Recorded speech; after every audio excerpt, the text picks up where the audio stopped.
Hello guys, and welcome to another video where we will once again learn about the vocabulary related to cells.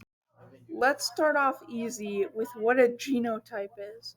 Simply put, a genotype is basically the type of a gene. Shocker, I know. On a different note, remember how I may have said last time that humans have genes? You know, the things that determine your appearance and basically every physical thing about you. This is post-editing William talking. This is like a note to go in between it.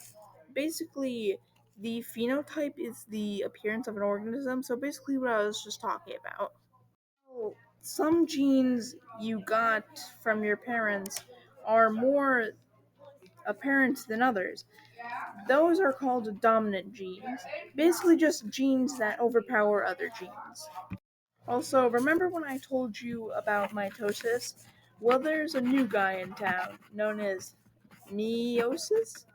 Basically, mitosis except double.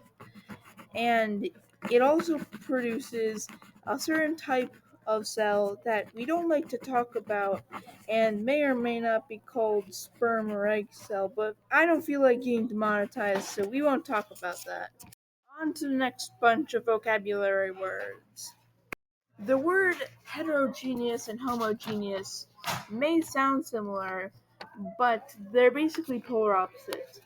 Heterogeneous basically just means that the organism has genes that are all the same, which shares the same definition as purebred. But homogeneous is an organism with a mix of two or more unlike genes. But a bit better definition for purebred is basically just two genes that are meant for the same purpose. Basically think if both your parents had brown hair, then you would have brown hair too, because it's two genes that are the same but also meant for the same exact purpose. A Punnett square is a chart that takes traits from the mom and dad to determine physical traits of a child.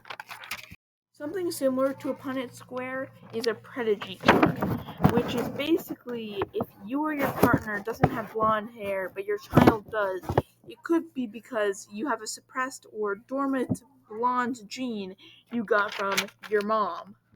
Adaptation and evolution are basically the same thing, both being an improvement to a species, usually to handle certain environments, except one usually takes longer than the other, with adaptation being quicker and more temporary, and evolution be like taking hundreds of thousands of years. But even after evolution, they will inevitably die and become fossils. You know, those rock shells you find as kids. Basically, fossils occur over hundreds of years when dead bodies get their nutrients sucked away. Fast forward several years, then boom, you got a fossil. Miscellaneous vocab. Natural selection is basically two animals in their natural habitat not being forced to do anything, yet they still end up doing it. The chromosome theory is the theory that states that DNA is found in chromosomes. But that's just a theory. A DNA theory. Thanks for watching.